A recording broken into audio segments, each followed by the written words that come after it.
Thank you very much for this opportunity to give a talk, and a special thanks for organizers for their efforts to keep us connected, our community, during these difficult times. And my talk will be about the spectral problem, the problem of calculation of anomalous dimensions in n equals 4 super Young-Mills theory, and to the extent the time permits, I will also speak about some limiting case of this problem, which is now called fishnet CFT. So it's now the Young-Mills theory was it was always an emblematic example of ADS CFT correspondence.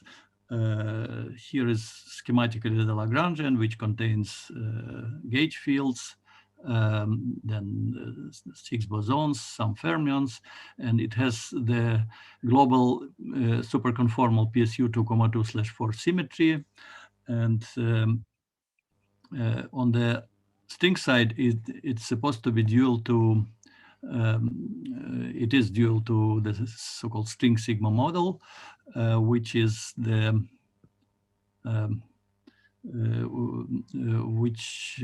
where the string variables, the string field lives on ADS 5 times S5 background target space, and the Wald sheet in the large N Hooft approximation of the super Young-Mills. On the ADS side, it corresponds to just a single string propagating along the cylindric Wald sheet. Now, the first thing to study here are the operators, which are taken in the Hooft limit as single trace operators, as single trace operators. They are under the trace, you have products of various fields entering into the Lagrangian, and they can be visualized as this sort of spin chain where you put on the circle various fields. And since the fields are in a joint representation, you have matrix product of these fields. Now, on the string side, these operators would correspond to certain string states, and we want to study the anomalous dimensions, the properties of these operators with respect to rescaling of their coordinate. These anomalous dimensions on the string side would correspond to the energy of the dual string state. And also the other more sophisticated quantity is the quantities are structure constants, the data of operator product expansion, which would correspond to three string interactions, etc., etc. But we'll concentrate on the problem of finding anomalous dimensions, the spectrum of anomalous dimensions, which is efficiently studied by the object which I want to describe today, so-called quantum spectral curve of this duality. This construction gives the full and complete solution of problem of planar spectrum of anomalous dimensions. Of course, there was a long story behind it. I give some references. It was a huge activity over the last maybe 20 years, 15, 20 years. It is still going on because beyond the spectrum of operators, we have many more important quantities such as correlators, for example, amplitudes, etc. But now I will skip the whole story and prehistory and even the physical motivation of this quantum spectral curve construction. I will simply give this construction to show you that it's a beautiful object which can be studied, probably it should be studied by mathematicians, and it really gives you the best description of for the spectrum. So the algebraic structure is based on on a set of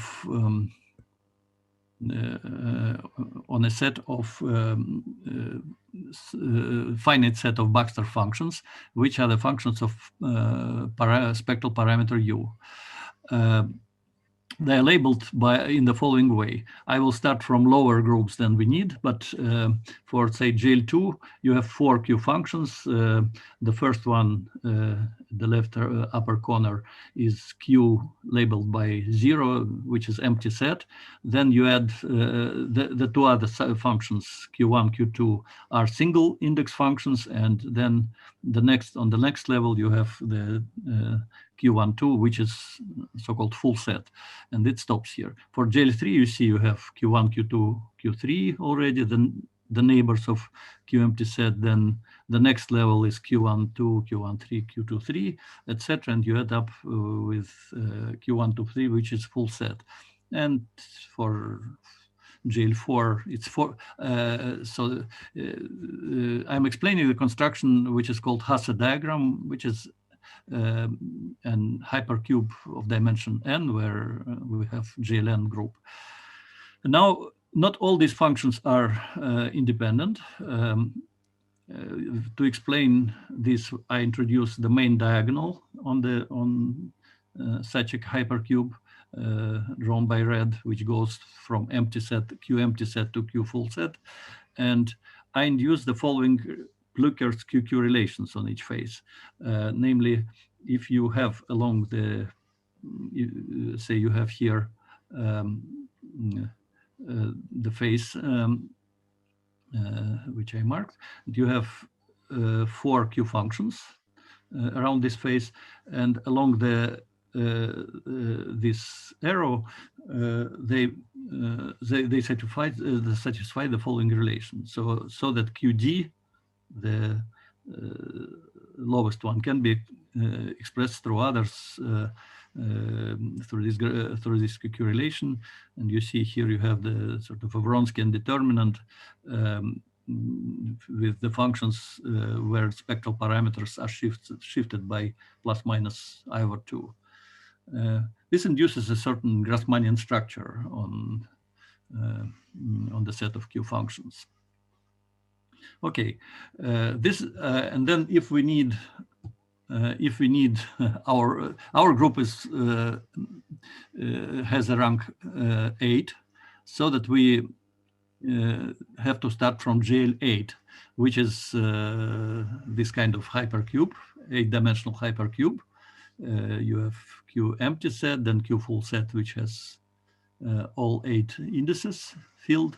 And the same story as for lower groups. You can express, using these Blücher relations, you can express all Q functions through single index Q functions, in fact, and Q empty set. Okay, this is the algebraic structure, and just to add, to supersymmetrize it, to deal with the group which is closer to what we need, GL4/4, we have to use the same construction, but we should concentrate on this orthogonal diagonal between these 2 green sort of circles, and we have to express all the Q functions through the neighbors of one of these green nodes. Okay, so let me then go to the analytic structure, which imposes completely which fixes all the set of equations. So we start from this 8-dimensional hypercube, and first we put these 2 opposite Q functions to 0, to 1, sorry. This is sort of a gauge fixing. Then we concentrate on the neighbors of one of it, say empty set, and we distinguish here. We have 8 Q functions which we label, which we denote in a special way. There are P1, P2, P3, P4 sort of over the equator here, if you compare it with the globe, and Q1 up to Q4 below the equator. And another important set of functions, which in principle can be expressed through the first set, through the lower set, is the opposite, diametrically opposite functions, which we denote by the same letters, but with upper indices. And now they're sort of Hodge dual Q functions from the point of view of the Grassmannian construction of the previous transparency. Okay, this is 5 minutes. Vladimir. 5 minutes. Okay, I will hardly manage the first half of the talk. Then we know actually the full analytic structure. 5 minutes. I think I speak for 5 minutes now. No. Okay. 10.5. Okay. Maybe 7 minutes. Okay. Then the asymptotics of these of P functions and Q functions can be completely fixed for large U, and they are defined by the charges, by R charges of the Cartan charges of this supergroup, and QB, this exponential factor, corresponds to so-called gamma twist. I maybe could say what it is later. It's just another parameter, a deformation of the theory, which is also integrable. And the only singularity on the physical sheet of any of these functions is there are two branch points at the points -2g and 2g, where g is the Young-Mills Hooft coupling. It's the only place where that Hooft coupling actually enters into the construction, and the cut connecting them, the quadratic cut connecting them. Then Q functions have very similar structure, but their asymptotics is defined by the conformal charges of this supergroup, and they have the same cut, the same branch point, but the cut goes through infinity, a shortcut at a long cut. Okay, this is the full description.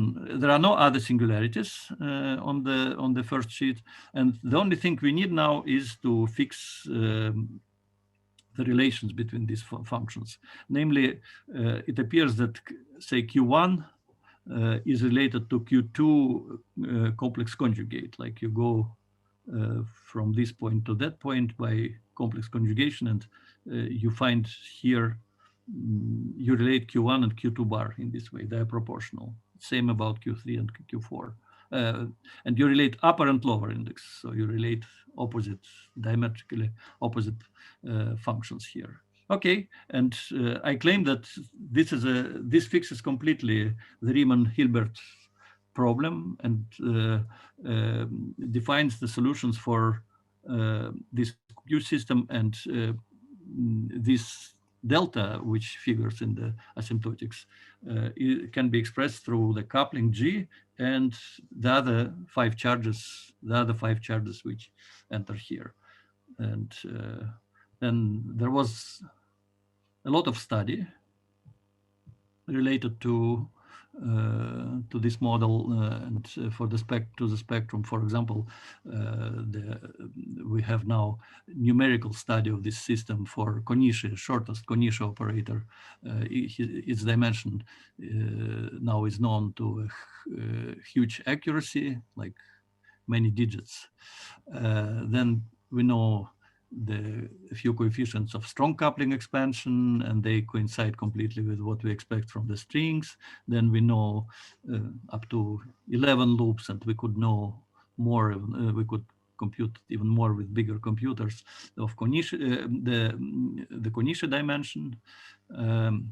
And you can see this beautiful picture, the full numerical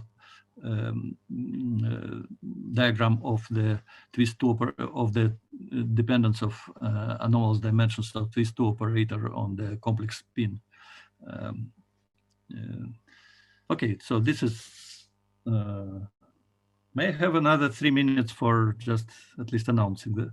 I think I speak for slightly more than 10 minutes, no? Sure. Go ahead. You have 15 minutes for the talk and 5 for questions. So now you are like consuming your question, let's say. Okay. Now I wanted to speak about Fishnet CFT, just to at least to define what it is. We start from the same n equals 4 super young meals. Here is the full action with all bosons, fermions, gluon, gluino, and you have these fields, all the fields here. And then we do the following gamma twist of the Lagrangian. We essentially replace the commutators by Q commutators. You have various commutators here to replace by Q commutators, introducing factor QAB and one QAB, one over QAB in front of two terms. And this factor depends on the charges of these fields, A and B. A and B are a pair of the fields from this set. Okay, then so you replace commutators by Q commutators. You break completely R symmetry. You break R symmetry up to U1 to the cube, and you destroy completely the supersymmetry. The model is not supersymmetric anymore, but it is still conformal with some counter terms added, so-called double trace terms. It's still a conformal non-supersymmetric logarithmic CFT, which is in addition integrable. The quantum spectral curve I described before gives you the whole the solution for dimensions even in the presence of this gamma twist, which was denoted by Q there.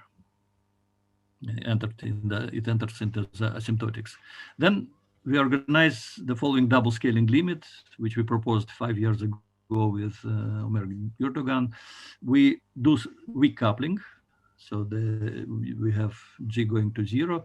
Then we send the twist, which is normally a unitary factor, yes, we send it to infinity. So we destroy the unitarity of the theory. And but we keep the corresponding 3 parameters corresponding to 3 twists. We keep fixed G times QJ. So we have 3 extra parameters, not 3 extra parameters, instead of 4 parameters, 3 twists and G, we have now 3 parameters. So let's go to this limit. What happens to the action? Actually, it becomes a certain chiral CFT, which, of course, the gluine and gluon are lost. So the gauge symmetry becomes the SUN global symmetry. And we have various quartic and Yukawa vertices which have specific chiral properties such that it leads to very specific Feynman graphs, at least in the bulk of any physical quantity. You have a specific lattice structure, sort of rigid, not very rigid structure. We call it dynamical fishnet. I will not describe what it is in detail.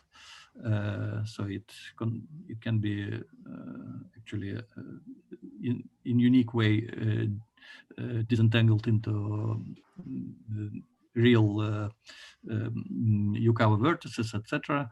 And this is an interesting and probably integrable lattice model, which weights its resolution, although we know how to study it in some sense.